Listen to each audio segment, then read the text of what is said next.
दास जो बताना चाह रहा है, अब कितने दयालु है परमेश्वर, आपके पास कहां कहां संदेश भेजा। परमेश्वर ने 600 वर्ष पहले कहा था, जब धर्मदास जी जो उन पुण्यात्माओं में से हैं जिनको भगवान मिले थे, सतलोक दिखाया था, जहां भगवान रहते हैं उसे परिचित कराया था। तो 600 वर्ष पहले परमात्मा ने धर्मदास जी के पूछने पर कहा था, प्रश्न के उत्तर में बताया था कि धर्मदास, जब कलयुग 5500 वर्ष बीत जाएगा। हाँ, धर्मदास जी बहुत चिंतित हो गए थे इस बात से कि परमात्मा ने कहा था कि धर्मदास मेरी लाख दुहाई, ये मूल ज्ञान कहीं बाहर न जाई, और मूल ज्ञान बाहर जो पढ़ी, ये बिचली पीढ़ी हंसनी तरही, और मूल ज्ञान तब तक छुपाई जब तक ये द्वादश पंथ ना मिट जाए। फिर धर्मदास जी से कहा था कि धर्मदास मेरी लाख दुहाई, ये सार नाम कहीं बाहर ना जाए, सार नाम बाहर जो पढ़ी, ये मेरी बिचली पीढ़ी हंसनी तरही। अपने आत्मा, जब आप परमात्मा के साथ थे, वो 64 लाख तो पहले आएंगे, उसके बाद फिर जो अन्य पुण्यात्माएं आपके घरों में जो आएंगी, आपके संतान रूप में, आपके कोई नाती रूप में, पोता या पोती रूप में, वो तो अलग से आएंगी। बहुत अच्छी आत्माएं आपके घर जन्म लेंगी, जो परमात्मा के सटोक में पहले से रखी हुई है। उस परमात्मा कबीर जी का इस प्रत्येक ब्रह्मांड के अंदर, काल के लोक में 21 ब्रह्मांड में एक गुप्त स्थान है, जहां पर उन पुण्यात्माओं को परमात्मा ने रखा हुआ है जिनको पिछले कलयुग में सार नाम प्राप्त हो गया था, वो पार हुए नहीं और फिर वो काल के हत्थे चढ़ गए थे। क्योंकि इस ज्ञान से आपकी आत्मा में ऐसा दृढ़ निश्चय अवश्य हो जाएगा कि ये सुख जो है, चाहे राष्ट्रपति बन जा, चाहे प्रधानमंत्री बन जावा, और भले ही हम कोई देव पद प्राप्त कर लें, आपकी आत्मा धिक्कारेगी उसको। तो कबीर साहब के साथ ना जाने करके कुछ अच्छी आत्माएं जिनको सार नाम प्राप्त हुआ था किसी कलयुग में, तो वो पार ना हुई, दूसरे संस्कारवश किसी लोक में चले गए।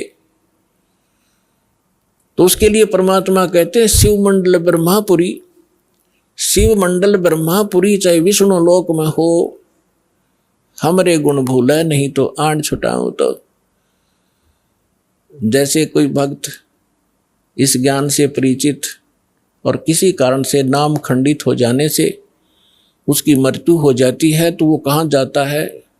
आपको प्रथम मंत्र में श्री ब्रह्मा जी, श्री विष्णु जी, श्री शिव जी, श्री गणेश जी और श्री दुर्गा जी आदि इन देवों के वो मूल मंत्र दिए जाते हैं जिनसे आपको बहुत लाभ मिलना है। तो उस कारण से आप पार ना हो गए तो इनके लोकों में जाओगे वो सुख भोगने के लिए, जो आपको इस प्रथम मंत्र के बेनिफिट प्राप्त हुआ है। ये लाभ आप वहाँ अक्षीण करने चले जाओगे। वहाँ जाकर आपको याद आएगा कि ये तो गुरुजी बताया करते थे कि हमने यहाँ का देव पद भी नहीं लेना, राज्य पद प्राप्त नहीं करना, यहाँ हमारे पुण्य नाश होते हैं। तो वहाँ जाकर फिर वो रोते हैं। और ये जो प्राइम टाइम होता है इसका सीमा है। जैसे अब जो बिजली पीढ़ी चली है इसका समय निर्धारित है, उसके बाद ये भक्ति नहीं रहेगी। इस बीच जो निकल गया सो निकल गया। तो वो भक्ति जो युग है उसका समय समाप्त होने को होता है, हो चुका होता है और उनकी मृत्यु हो जाती है। वो कोई ब्रह्मा जी के लोक में जा रहा होता है, कोई विष्णु जी के लोक में, कोई गणेश जी के यहाँ। अपने इन मंत्रों के पुनों के आधार से, भक्ति के आधार से इनको वहाँ खाता है, बर्बाद करता है, तो वहाँ वो रोते हैं। तब परमात्मा जाते हैं, उनको वहाँ से छुड़वा कर लाते हैं। उनको उस समय मनुष्य दोबारा जन्म नहीं देते, उनको अपने पास स्टॉक में रखते हैं। उनके ऊपर इतना रहम हो जाता है कि अब उनका जन्म आपके घरों में होगा, आपके बेटा बेटी, आपके पोता पोती के रूप में सबके घर वो पुण्यात्माएं आएंगी। उनके संस्कार इतने गजब के होंगे, इतने अच्छे होंगे कि उनको किसी प्रकार का कोई कष्ट नहीं होगा उनके जीवन में। और उनको जन्म से ही मंत्र मिलेंगे, 3 वर्ष के होते ही भक्ति करेंगे और 8 वर्ष का होते उसको सतनाम मिलेगा। और फिर 12 वर्ष के बाद, 13 वर्ष के बाद अंतर ही उसको सतनाम सारनाम प्राप्त होगा। अब के वो मोक्ष प्राप्त कर जाएंगे। आप भी करोगे, क्योंकि ये भक्ति युग प्रारंभ हुआ है। और या तो इसी जन्म में पार हो जाओगे, देखो कोशिश करना कि इसी जन्म में पार हो, फिर तो फिर ही होता है। नेक्स्ट लाइफ का, नेक्स्ट जीवन की सपने में भी इच्छा मत रखना। फिर भी किसी कारण से पैर फिसल जाता है तो वो फिर तुरंत ही मनुष्य जीवन प्राप्त करके तुरंत ही भक्ति पर लग जाता है। अपने आत्माओं, देखो आप भक्ति और इस अध्यात्म मार्ग से परिचित नहीं है। अब जैसे यहाँ कितने दुखी भक्त आते हैं, रोगी आते हैं, सब जगह जवाब मिल जाता है, वो यहाँ लेकर आते हैं। हमारे भक्त उनको समझाते हैं कि चलो आप वहाँ ठीक हो जाओगे। तो वो केवल ठीक होने के उद्देश्य से जो आते हैं और वो ये सोचते रहते हैं कि हम ठीक हो जाएं, बस इतना ही हमें चाहिए, तो उनको परमात्मा राहत शीघ्र नहीं देगा। आप ये उद्देश्य लेकर आओ, इस ज्ञान को समझाओ। जिसको भी आप लाते हो अच्छी बात है, ज्ञान समझाओ और ज्ञान समझा कर फिर उनको नाम दिलाओ। फिर परमात्मा तुरंत हाथ पकड़ लेता है। और यदि ऐसे ले आते हैं और वो इस उद्देश्य से आते हैं, बुरी बात नहीं है, अच्छा है। यदि वो व्यक्ति नाम, क्योंकि नाम तो हम देंगे ही देंगे, समाधान तो बाद होगा, तो पहले मंत्र दे देंगे। अब नाम जिसने मिल गया और अंतिम सांस गिने, मरना तो उसने था ही, इस मंत्र को एक बार पूरा बोल दे, सुन ले, वहां पर ना बोल सके और मृत्यु हो जा तो भी उसको मनुष्य जीवन मिलेगा। उसमें बीज भक्ति का बूगा।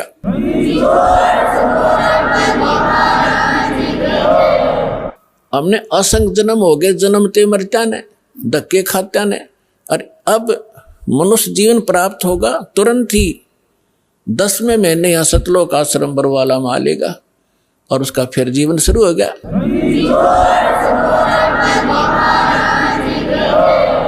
ये शरीर तो ऐसा है, आप सदग्रंथों से अपरिचित हैं, अध्यात्म मार्ग से अपरिचित हैं। जैसे एक व्यक्ति का कपड़ा किसी दुर्घटना से खराब हो गया, पाट गया या वैसे कंडम हो गया, उसने आप उतार के फेंक देता, नया पहन ले, नया तो और अच्छा ही होता है। तो ऐसे ये पुराना चोला किसी कारण से डिफेक्टिव हो गया, अगर आप भक्ति ढंग से करोगे तो इसको ठीक कर देगा परमात्मा। क्योंकि यह माटी उसी ने चला रखी है, उसी ने मिट्टी से इसको कितनी अच्छा बना रखा है, उसके हाथ में है। या लाखों लोग ठीक हो गए, कैंसर कतीनों टपकते आवे थे खून उनके, और 10वें दिन उनके घाव भर गए, जिसने सच्ची दिल से परमात्मा को चाहा और भक्ति करी। तो दास का कोई उद्देश्य आपको बहकाना नहीं, लेकिन सच्चा ज्ञान बताना। और आप देख रहे हो यहाँ पर जो भी पैसा आता है आपका दान किया हुआ, सारा परमात्मा के भक्तों के लिए खुला भंडारा खोल रखा है, सारी व्यवस्था कर रखी है। केवल परमार्थ के लिए परमात्मा ने दास को भेजा है। आप भगवान के बच्चे हो, दास भगवान का नौकर है, और नौकर को हमें हमेशा डर बना रहता है कि भगवान के बच्चों को, मालिक के बच्चों को ऐसी धाना हो जा जिससे मालिक रुष्ट हो जाए, उसकी नौकरी को खतरा ना हो जाए।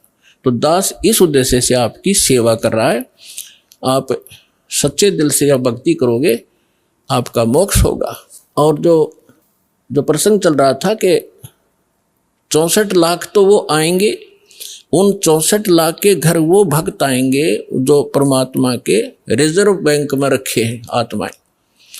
और उसके बाद जो अन्य भी जन्म ले रहे हैं, अरबों प्राणी है मनुष्य जीवन में, तो उनके लिए कैसा होगा कि जैसे एक बार आपको कथा सुना रखी है कई बार दास ने, ये कागभूषण जी एक बहुत बड़े महापुरुष माने जाते हैं, अपने पुराणों में कथा आती है।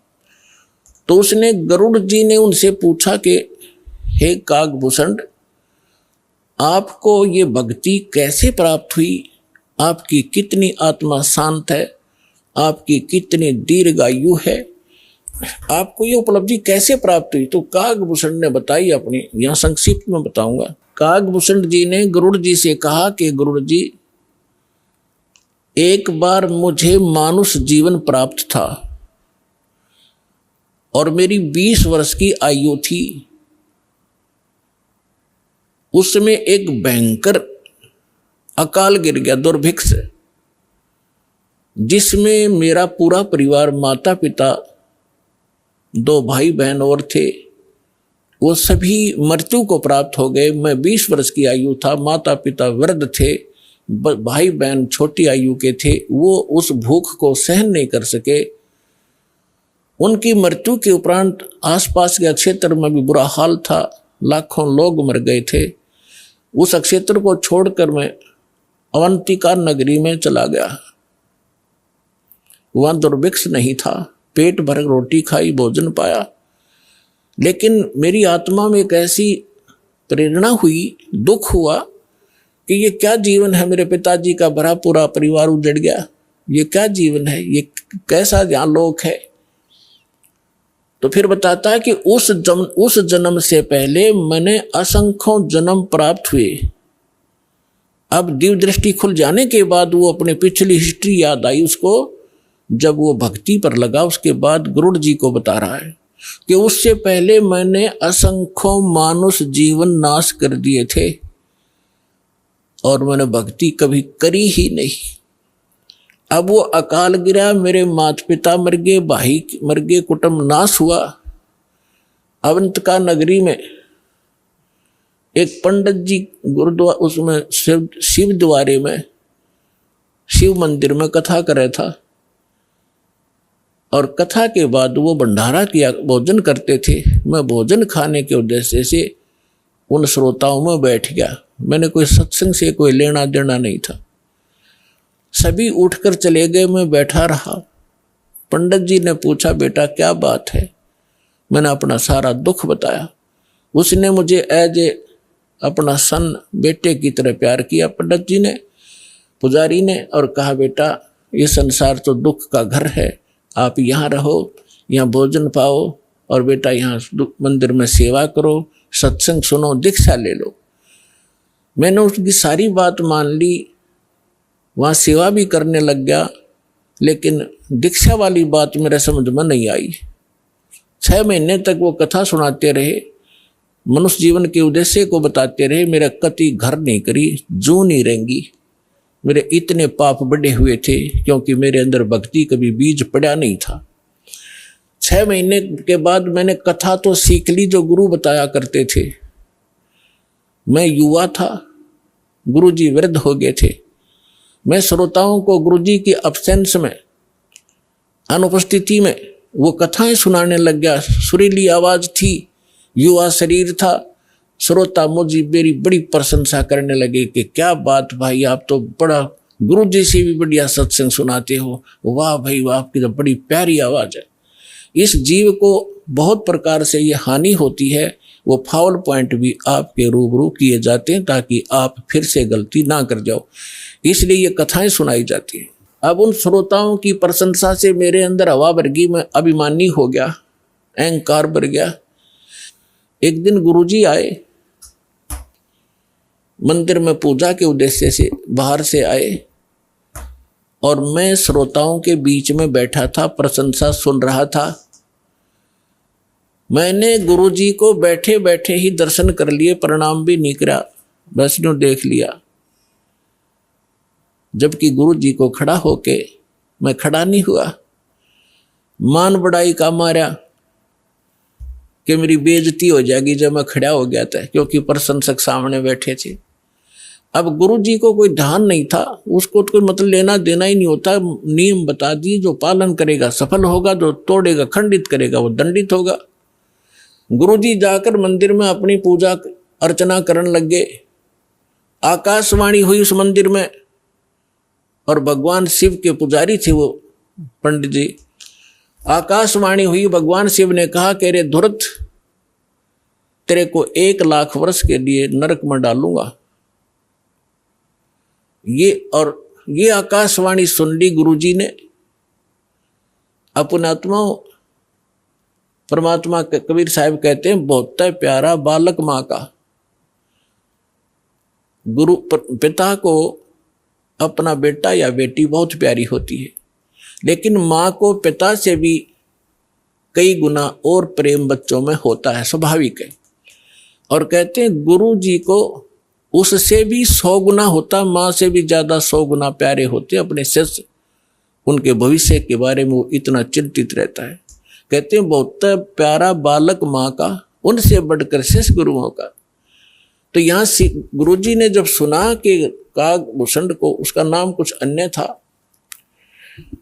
कि भगवान शिव कैसे नाराज हो गए इस बालक पर, क्या गलती की।